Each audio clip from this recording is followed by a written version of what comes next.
지난 주간 저는 근대 문화는 어떻게 우리에게 오게 되었는가라는 주제로 중앙일간지 종교문화부 우리 국장님들, 부장님들, 주요한 기자님들을 모시고 3일 동안 근대 기독교 문화 유산 초기 선교사님들의 발자취를 돌아보았습니다. 마지막에 오른 곳은 대구 선교의 향취가 풍기는 청라 언덕이었습니다. 여기 청라라고 하는 말은 서양 선교사님들이 세웠던 붉은 벽돌 집에 담쟁이 넝쿨을 올린 모습을 말합니다. 이곳은 집 없는 거지들이 처음에 길가에서 죽으면 적당히 실어다가 버리는 곳이었습니다. 대구에서 온갖 더러운 쓰레기를 갖다 버리는 곳이라고 하여 똥산이라고 불려지던 곳입니다. 이 언덕을 선교사님들이 구입을 했습니다. 그랬더니 아무도 주목하는 사람도 없었고 선교사님들이 넓디 넓은 땅을 구입하는데도 반대하는 사람이 없었던 것이요. 청라 언덕의 선교지를 잡았던 선교사님들은 아메리카 대륙의 청교도들이 기독교 나라를 세웠던 것처럼 이 나라가 기독교 나라가 되기를 원했던 간절한 마음이 담겨 있었던 것이지요. 대구 지역 선교에 미쳐 살던 아담스는 이 청라 언덕에 대구 제1교회를 세웁니다. 그리고 하루에 한 교회를 세울 만큼 미친 듯이 경북 대구 지역을 뛰어다니며 복음을 전했습니다. 교회가 서면 교회들마다 어린아이들을 깨우치기 위하여 초등과정의 학교를 세웁니다. 그리고 선교사님들은 개성중고등학교, 신명여자중고등학교를 세웁니다. 개성과 신명에서 각각 한자들을 따와서 계명대학을 세우게 되지요. 아담스를 도쿄에서 대구로 내려왔던 존슨 의료선교사는 이 언덕에 병원을 세웁니다. 청라 동산에 세워진 병원이라고 하여 동산병원이라 이름했습니다. 동산병원 2대 원장 플래처는 몰려오는 한센시병 환자들을 따로 진료하기 위해서 별도의 공간을 마련합니다.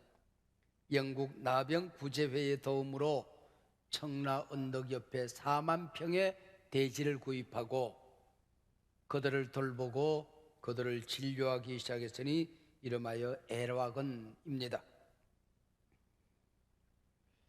복음 버려진 땅에 전해졌을 때에 시체나 버리던 똥산이 복음의 땅 천국의 언덕으로 바뀌어지게 된 것입니다. 복음이 이 땅에 전해지는 그날부터 지구촌 모퉁이에 버려진 백성들이 하나님의 백성이 되기 시작했습니다. 이것이 복음이 가지고 있는 힘입니다.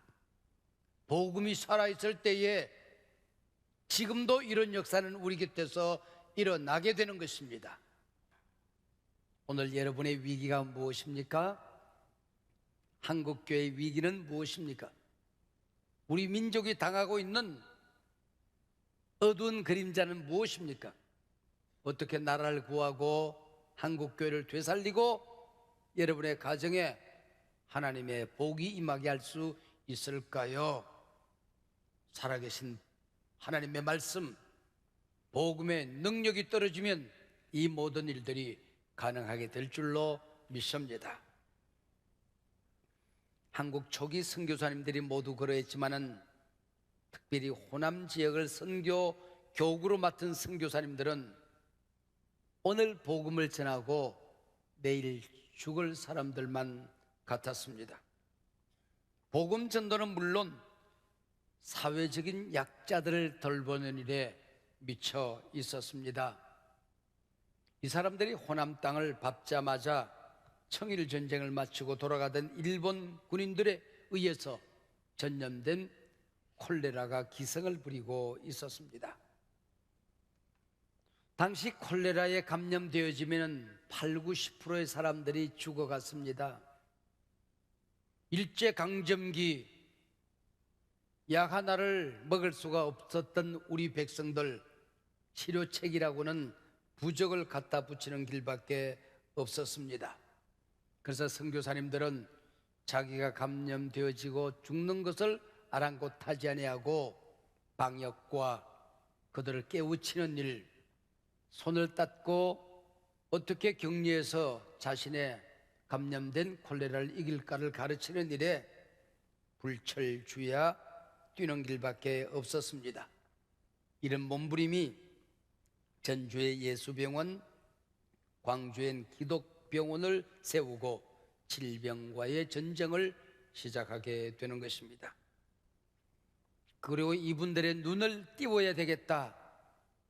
미신적인 사고방식을 깨우치기 위해서 과학적이고 합리적이고 민주적이고 복음적인 의식을 깨우치기 위해서 전주의 신흥학교, 기존 여자중고등학교, 광주엔 숭일 중고등학교, 수피아 여자중고등학교를 세우게 되는 것입니다. 선교사님들이 환자를 돌본다고 하니까 나 환자들이 찾아옵니다. 근데 우리나라 사람들은 나 환자가 마을에 나타나면은 돌을 던졌습니다. 괴담을 퍼뜨렸습니다. 나 환자들은 어린아이의 간을 빼먹는다고 하더라. 그래서 그들을 멀리했던 것이요. 그러나 선교사님들은 배가 고파서 길바닥에 쓰러진 나 환자들을 품에 안고 집에 들어가 치료하고 덜보기 시작합니다. 이 사람들이 점점 많아져서 나 환자만을 치료하는 병원, 나 환자를 돌보는 시설을 만들게 되니 이름하여 애양원입니다. 이곳에 목사로 이분들을 돌보기 위해서 찾아왔던 손연준이라는 목사님이 계십니다. 그들과 더불어 살아가다가 아예 이들과 함께 죽어야 되겠다는 결단을 하고 그들을 떠나지 않겠다는 자신의 각오를 보여주기 위해서 이름을 양원이라고 바꿉니다. 손양원 목사님이지요. 6.25 때 동인이와 동신이 두 아들을 잃고 그 아들을 죽인 괴뢰를 양아들로 삼는 사랑의 원자탄으로 유명한 분이지요. 어비선 선교사님은 호남 땅에서 선교를 하다가 왜 이 나라는 어린아이들이 이렇게 많이 죽는가 하는 의문점을 가지게 됩니다. 그래서 단백질이 모자라서 그렇다는 것을 발견하고 본국에 들어가 콩을 가져와서 콩을 씹어 전국에 퍼뜨리고 아이들에게 단백질을 공급하기 시작합니다.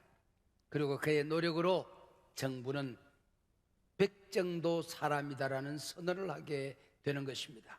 백정의 아버지라고 일컬어지기도 합니다.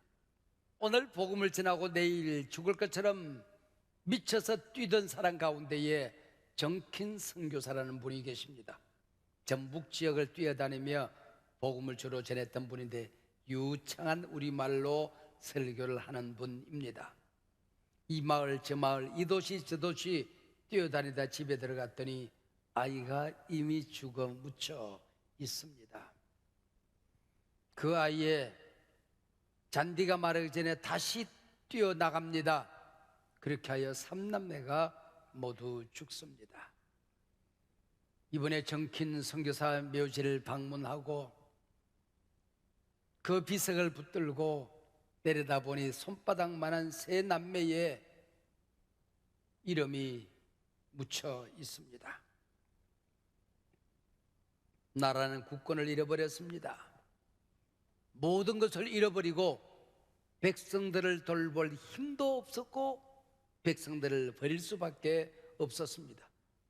그러나 선교사님들은 이 땅에 교회를 세웠습니다. 교회는 또 다른 교회를 세웠습니다. 가는 곳곳마다 학교를 세웠습니다. 병원을 세워서 병들어 쓰러지는 이 백성들을 돌보았습니다. 전국적인 조직을 갖추고 버려진 백성들을 돌보고 있었습니다. 전국에 있는 교회들, 학교들, 병원들은 서로 연결이 되어져서 3.1 독립 만세 운동이 가능하게 했던 것입니다. 당시 국민의 1.2%에 불과했던 기독교가 3.1 운동을 주도할 수 있었던 그 저력을 능히 이해하고도 남을 만합니다. 일제의 가혹한 무단 통치에 맞서 교회는 태극기를 높이 지켜들었습니다. 서울의 만세 운동은 전국적으로 번져만 갑니다. 요원의 불길처럼. 금방 수원 만세 운동으로 번졌습니다. 수원 만세 운동은 바란리 장터 만세 운동으로 번져갔습니다. 바란리 만세 운동에 가장 앞장선 사람들, 가장 큰 소리를 외친 사람들이 제암리 교회 교인인 것을 일제는 알아차리게 됩니다. 바란리 장터를 군인들이 누비며 칼을 휘두릅니다. 몽둥이로 사정없이 머리를 내려칩니다. 쓰러지는 어린아이 여인 상관 아랑곳하지 않고 워커발로 짓밟기 시작합니다. 일제는 본때를 보여줄 필요가 있다고 느낍니다. 그래서 아리타 중위를 선봉으로 제암리를 찾아갑니다. 그리고 제암리 마을을 두루 다니면서 제암리 교인들은 15세 이상 교회로 모이세요. 바란리에서 우리가 몽둥이를 휘두른 것, 너무 잔인하게 진압한 것 사과할 마음이 있습니다. 그래서 제암리 교회에 모인 사람들이 21명, 모이자마자 밖에서 문을 걸어 잠그고 대못질을 합니다. 집더미로 교회를 둘러싸고 석유를 데려다 붓고 불을 질러버렸습니다. 나중에 불이 꺼진 다음에 시선을 수습해 보니 불길에서 뛰쳐나가기 위해서 몸부림한 사람이 없지는 않았지만은 대부분의 사람들은 함께 선을 붙들고 예배당 가운데 옹기종기 모여 있었습니다. 틀림없이 함께 기도했고 함께 격려하며 불에 타 죽었다는 것을 누구나 알 수 있었습니다. 남편이 교회 갔다는 사실을 알고 결혼한 지 얼마 되지 않은 새댁이 뛰쳐나옵니다. 이놈들아, 내 남편 살려내. 일본 군을 향하여 항거하는 이 여인을 머리채를 모아서 묶어 번쩍 지켜들고 시퍼런 칼을 뽑아서 이 새댁의 목을 내려칩니다. 목과 몸뚱어리가 분리되어져서 펄떡펄떡 뛰며 피를 뿜어대자 두려웠던지 집더미로 이 여인을 덮어서 다시 불질러버리고 다시 달려온 한 아주머니를 죽입니다. 그래서 23명 제암리 교인들이 잔인하게 학살을 당합니다. 그리고 내려오는 길에 6명의 마을 주민들을 죽입니다. 천도교 교인이었던 것 같습니다. 이때까지만 하더라도 서구 선교사님들은 정교 분리의 원칙에 의해서 일본도 선교 대상이었으니까 국내 정치 상황에 관여하지 않는 원칙을 가지고 있었습니다. 그러나 제암리에 이토록 잔인한 학살을 보고는 침묵할 수가 없었습니다. 제일 먼저 언더우드 선교사님이 용사를 메시고 제암리로 옵니다. 모든 선교사님들이 제암리를 방문하고 영사관, 대사관은 물론 본국에 타전하고 언론에 알리기 시작합니다. 일제의 자랑무도한 이 통치는 이제는 명분을 잃어버리고 우리 한국 교회 안에서는 또 우리 민족 안에서는 독립에 대한 꿈을 키우고 있었습니다. 이때부터 교회는 외래 종교가 아니라 우리 민족의 친구요 치료자 역할을 감당하게 된 것입니다.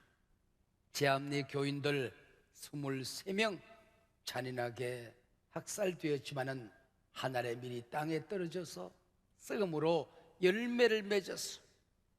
선교사님들의 침묵이 깨어지고 교회가 백성들 앞으로 다가갔고 백성들의 벗으로 백성들의 치료자로 거듭날 수 있는 기회가 되었던 것입니다.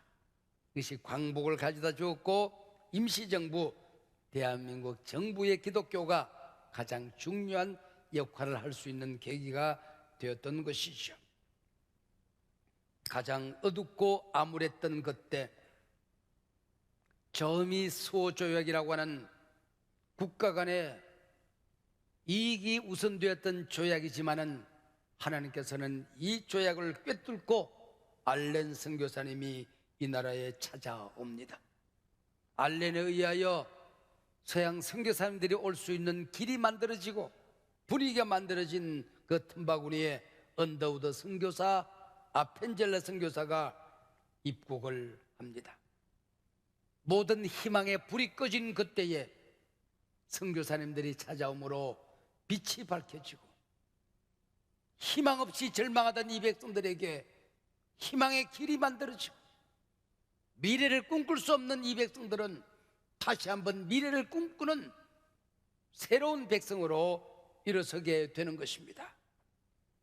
민주주의는 꽃피기 시작하고 근대화는 조금씩 싹트기 시작했습니다. 그들의 손에 의하여 세브란스, 서울대병원, 고대병원, 이화여대병원이 세워집니다. 연희전문대학교, 경신학교, 이화배제학당이 세워지게 됩니다. 세문안교회, 정동교회, 내리감리교회가 세워져 이민족의 미래를 열어가고 있었습니다. 나라 잃어버린 이 백성, 명성황후의 시해 사건 가운데 충성임내하는 사람들 누구도 얼굴을 내밀지 않았습니다. 두려움에 떨던 고종을 지킨 사람들은 선교사님이었습니다. 일제는 고종마저 죽이기 위하여 고종을 끌어내려고 했을 때에 언더우드 선교사는 총을 들고 불친변으로 선교사님들을 교대로 세워가면서 고종을 지켰습니다. 유진벨 선교사님, 나는 웨스트민스터 사원에 묻히기보다 한국 땅에 묻히기를 원하노라고 독립운동에 늘 앞장섰던 헐버트 선교사가 고종의 곁을 지켰던 것이죠. 여러분, 장로교 최초의 선교사 언더우드는 혼자 와서 복음을 전하고 돌아간 것이 아닙니다. 복음을 전하는 최초의 선교사로, 일제강점기의 선교사로, 가난했던 이 백성들에게 먹을 것과 입을 옷을 제공했던 선교사로, 민주화와 근대화가 이루어지는 그때에 자손의 대를 이어가며 이 땅에 남아 복음을 전한 4대가 선교사로 헌신한 가문이 되었던 것이죠. 호남에 가면은 유진벨 선교사님이 계십니다. 역시 복음을 전하는 선교사님으로 일제강점기 이 백성을 돌보는 선교사로, 가난했던 이 백성들을 먹여주는 선교사로, 이 민족이 민주화, 근대화를 이루는 일에 있어서 헌신했던 선교사로 4대가 이 땅에 헌신했던 선교사님으로 목숨을 이 땅에 묻는 그날까지 호남에 가면은 유진벨 4대 선교사의 묘지가, 그리고 양화진에 가면은 언더우드 4대의 선교 묘지가 우리를 기다리고 있었습니다. 이분들이 있었길래 오늘 한국 교회가 있었고 우리 민족이 있을 수가 있었던 것이죠. 저는 문득 그런 생각을 했습니다. 이분들이 이 땅에 오지 않았다면 우리는 지구촌에서 어떻게 되었을까? 이분들이 없었더라면, 하나님의 은혜와 하나님의 사랑의 역사가 없었더라면, 선교사님들의 그 모진 고통과 헌신과 희생과 섬김이 없었더라면 이 백성들은 어찌 되었을까? 우리 한국교회에 놀라운 특징 한 가지가 있습니다. 선교사님들이 들어오기 전에 성경이 먼저 들어왔다는 것입니다. 우리 알렌이 들어오기 70년 전에 마량진에 킹제임스 버전이 들어왔습니다. 뭐 우연한 여러 가지 수교 과정에서 들어오긴 했지만은 성경이 이 땅을 찾아온 겁니다. 뿐만 아니라 언더우드와 아펜젤레가 이 땅을 밟기 전에 일본에서 중국에서 우리말 성경이 번역되고 있었던 겁니다. 놀라운 일 아닙니까? 선교사님들이 중국을 통해서 우리의 땅을 밟을 때에 외국에서 번역된 성경을 손에 들고 들어왔다는 겁니다. 중국에서 성경이 번역되고 있었습니다. 그래서 이 번역된 성경을 한국에 보급하는 역할을 해야 되는데, 이런 사람들을 권서인이라고 합니다. 누가 권서인이 되겠느냐? 서상윤이 손을 번쩍 들고 제가 가겠습니다. 성경을 품에 안고 어깨에 걸머지고 보찜에 넣어서 오다가 걸리면은 목숨을 잃어버리는 겁니다. 그러나 권서인으로 자처했던 서상윤과 언더우드가 만나서 세운 교회가 세문안 교회입니다. 서상윤의 동생이 서경점 목사님, 우리 장로교 최초의 7분 목사님 가운데 한 분이지요. 그의 후손들이, 지금도 증손자들이 남아서 세문안 교회를 섬기고 있습니다. 왜 한국교회가 이렇게 말씀에 터한 건강한 교회가 되었을까? 우리 한국교회 성도님들은 예수를 믿으면 예외 없이 신구약 66권을 하나님의 말씀으로 믿을 수가 있었을까? 우리가 똑똑해서 그런 게 아닌 걸 알았습니다. 우리가 잘나서 그런 게 아님을 알게 된 것입니다. 성경 초기부터 우리 한국교회는 말씀 위에 굳건히 서 있는 교회였습니다. 우리 한국교회는 사경회로 부흥된 교회였습니다. 한국교회 기초는 살아계신 하나님의 말씀이었습니다. 지금도 한국교회가 돌아가야 될 자리가 있다고 한다면 Back to the Bible, 성경으로 돌아가는 길밖에 없습니다. 돌아가면 삽니다. 돌아가는 교회는 건강해집니다. 민족이 살게 되는 것입니다. 지난 5천년 역사 가운데에 가장 암울했던 그때에 선교사님들이 오셔서 이 땅을 희망의 나라로, 길거리에서 죽은 거지들의 시체나 갖다 버리는 똥산이 청라언덕이 되었던 것처럼, 버려진 백성이 하나님의 백성이 되었던 것처럼, 오늘 다시 우리가 초심으로 돌아가면, 본질로 돌아가면, 오늘 복음을 전하고 내일 죽을 사람들처럼 복음을 전했던 그들의 불덩어리가 우리 가운데 떨어지면 위기에 부딪힌 한국교회가 다시 새로워질 수 있습니다. 다시 일어날 수 있습니다. 그 당시 초대교회 성도님들, 사회적인 약자가 눈에 띌 때마다 하나님의 사명으로 알았습니다. 말씀을 전하다가 죽는 것을 두려워하지 않았습니다. 내가 복받기 위해서 예수 믿는 사람이 아니었습니다. 선교사님들도 교인들도 마치 죽기 위해서 예수를 믿는 사람인 양 죽는 것을 무서워하지 않았습니다.